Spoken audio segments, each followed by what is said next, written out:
La plupart du temps, lorsqu'on utilise l'IA dans notre marketing, on a des résultats nuls, génériques, et on a pour habitude de s'énerver, que ce soit contre ChatGPT ou contre Claude. Que ce soit pour générer des scripts, des visuels, des vidéos ou même des concepts. Je vous arrête tout de suite, aussi intelligente soit-elle, ce n'est pas la faute de l'intelligence artificielle, mais bien la vôtre. Dans cette vidéo, je vais vous montrer exactement comment utiliser l'intelligence artificielle pour créer des bons scripts, des bons visuels ou même des bonnes idées. Et pas juste quelque chose de générique, de moyen, qui ne performera pas. En réalité, tout est question de contexte. Si vous donnez le bon contexte, vous allez avoir des bons résultats. Et c'est ce qu'on va voir dans cette vidéo. Comment créer le bon contexte, comment faire de bons prompts, et enfin, comment améliorer l'IA. Et ça, on va le faire avec du coup 3 documents. Je m'appelle Nicolas Delgodio, je suis le fondateur de l'agence Creative Crafters.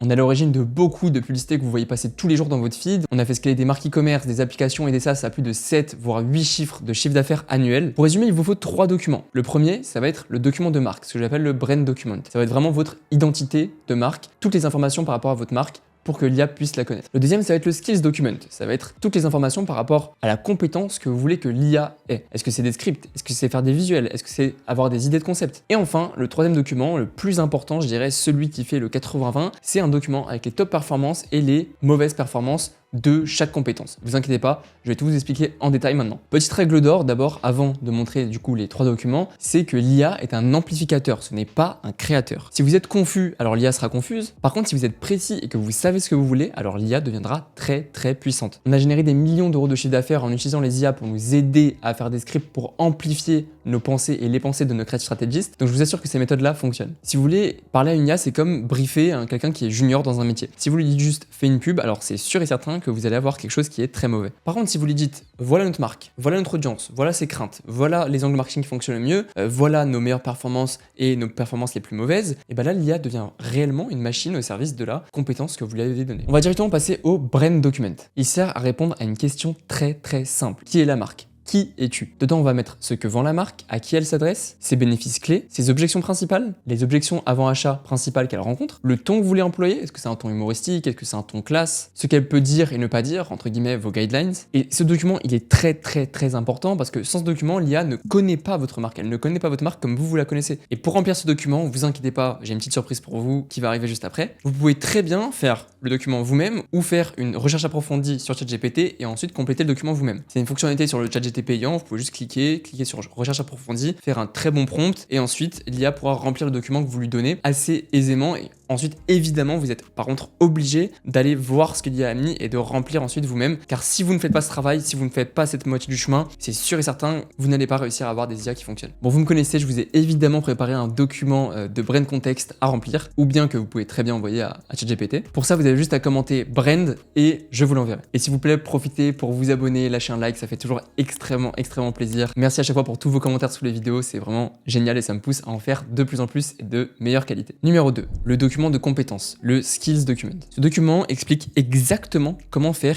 X ou Y chose. Ok, c'est très simple. En fait, comment va se faire l'architecture de nos IA? On va avoir plusieurs projets. Par exemple, sur Claude, on va avoir un projet script, un projet headline de statique, un projet idée de créative, un projet copie de créative en organique. Il faut se dire que on doit vraiment segmenter parce que si on met une IA qui fait tout, alors l'IA en fait elle va aller chercher dans trop de bases de données différentes des skills qui sont trop différents les uns des autres et donc au final on aura un mauvais résultat. C'est pour ça que nous dans notre agence on fait toujours un projet par compétence. Et évidemment, lorsque vous avez quelque chose qui fonctionne, il faut encore plus se nicher. C'est-à-dire que, disons que vous avez un projet Claude qui fonctionne très bien, qui est un projet de copywriter, ok, qui fait vos scripts. Et vous voyez que les créatifs podcasts ou les créatifs fondateurs, ça fonctionne très bien sur votre marque. Et bah là, c'est très intéressant d'aller se nicher, d'aller faire un Claude spécifique par rapport au script fondateur. Et ça va être encore mieux parce qu'on pourra lui donner de la data qui est très accurate. On pourra lui donner les créatifs fondateurs qui ont le mieux fonctionné sur le marché, les créatifs fondateurs qui ont le mieux fonctionné pour nous, celles qui n'ont pas fonctionné. Et du coup, on aura vraiment un copywriter qui sera spécialisé dans cette chose spéciale qui fonctionne pour vous.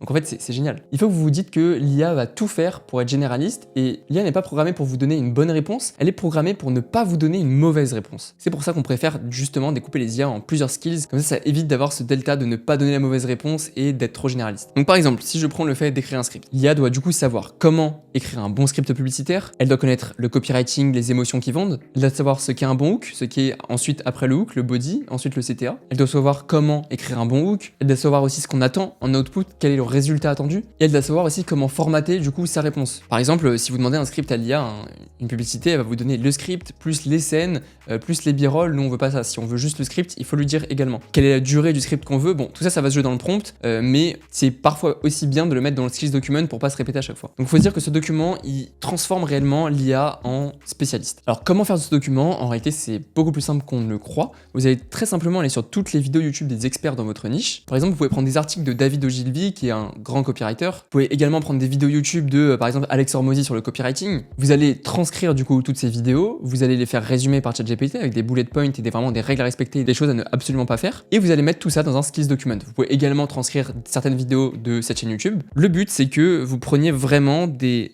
experts dans un domaine précis, dans une niche précise. Par contre, il faut faire très attention à ne pas mettre des infos qui vont se contredire. Si vous faites ça, l'IA, elle saura pas vraiment quoi faire et ça va vous donner des résultats qui vont être très moyens. Faut se dire que l'information, elle est disponible partout, donc allez juste creuser. Vous pouvez prendre des livres, vous pouvez prendre des vidéos YouTube, vous pouvez prendre des articles, vous pouvez prendre des threads Twitter, vous pouvez prendre absolument tout pour remplir ce skills document. Et évidemment, tous ces documents-là, il faut les mettre à jour constamment au fur et à mesure qu'on avance dans notre marque. Le troisième document, le document top performance, bad performance. Celui-là, c'est le plus important. C'est celui qui va vous rapporter le plus des résultats. On va donner à l'IA nos meilleurs contextes d'un skills précis. Je m'explique. C'est-à-dire que si on a fait plein de créatives, ok, on a des créatives statiques qui sont gagnantes, on va prendre toutes nos headlines qui sont gagnantes, on va prendre toutes nos photos, l'IA reconnaît les photos, que ce soit Claude ou ChatGPT, donc c'est ok. On va prendre ces créatives-là et on va tout mettre dans un dossier, on va mettre ça, c'est les bonnes créatives. Si vous avez les stats en plus, c'est nickel. Vous faites une liste des bonnes créatives et vous faites une liste aussi des créatives qui n'ont pas fonctionné, c'est très important. Et l'IA, ce qu'elle va faire, c'est qu'elle va identifier les patterns entre toutes ces créas-là. Pareil, si vous faites des scripts, du coup, vous allez transcrire tous les scripts qui ont fonctionné, vous allez transcrire tous les scripts qui n'ont pas fonctionné et vous allez tout lui donner. L'IA va identifier les patterns dans les mauvais scripts et elle va identifier les patterns dans les bons scripts. Alors évidemment, il y a aussi le visuel dans les créatives vidéo qui compte beaucoup. Maintenant, à l'heure actuelle, l'IA n'est pas encore capable de lire les vidéos, du moins les IA qu'on utilise. Donc, on va tout simplement transcrire et donner les transcripts. Et ça, honnêtement, je vous assure que tous ces documents-là, certes, c'est du travail, certes, vous allez mettre peut-être une journée, 2 journées à les faire, mais je vous assure, le temps que vous allez récupérer derrière est stratosphérique. Ensuite, la partie 4, les prompts. La deuxième grosse erreur que je vois souvent, c'est que tout le monde croit qu'il y a un prompt magique pour faire des bonnes créas, des bons scripts, des bonnes headlines. En réalité, c'est faux, il existe plusieurs types de prompts à utiliser dans différentes étapes du process d'itération de l'IA, jusqu'à évidemment avoir le résultat parfait, le résultat qu'on veut. Tout d'abord, il y a les prompts de recherche. C'est tout ce qui va être utile pour analyser les avis clients, extraire tous les douleurs psychologiques des clients, comprendre les objections des clients et récupérer le wording, le langage exact des clients. Sans recherche, vos créatives vont être basées sur l'intuition et pas une réalité que vit votre persona précis. Donc c'est pour ça que ça ne peut pas fonctionner si vous ne basez pas sur des choses réelles. C'est pour ça que c'est très important, alors dans votre brand contexte, de mettre beaucoup d'informations sur vos clients, mais également dans les prompts de mettre des informations sur vos clients. Vous pouvez donner, par exemple, scraper tous les avis clients Trustpilot de votre marque et les donner à l'IA pour qu'elle les scrape. Ça, pour moi, c'est des prompts de recherche. Le prompt d'identité. Alors ça, c'est très important à utiliser. Je pense que la majorité de vous ne le font pas. Vous devez donner une identité à l'IA quand vous faites un prompt. Tu dois lui dire, tu es le meilleur copywriter du monde. Tu penses comme David Ogilvy. Et après, moi, ce que j'aime bien, c'est rajouter autre chose derrière, c'est-à-dire dire, par exemple, si je n'ai pas 3 de ROS sur ma créa et 10 000 € de dépenses, alors je vais me faire virer, par exemple. Donc, rajouter de l'urgence à l'IA. Je vous assure que j'ai des meilleurs résultats en faisant ces choses-là. Donc, c'est très, très important de donner une identité à l'IA, qu'elle adopte la façon de penser de quelqu'un qui est très fort dans ce milieu-là. Ensuite, il y a les prompts de compétences, c'est les prompts de, par exemple, de script, de headline ou autre. Donc ça, c'est très simple, c'est les prompts que j'appelle des tasks, donc des tâches. C'est ce que vous faites tous les jours quand vous dites fais-moi un script pour ma marque, fais-moi ci, fais-moi ça. Donc là, c'est très important de pas donner trop d'informations qui sont contradictoires, de donner une chose, par exemple, prends cet angle marketing-là avec cette objection-là et fais-moi 10 variations de script différentes. C'est très important de, à chaque fois, demander plusieurs versions.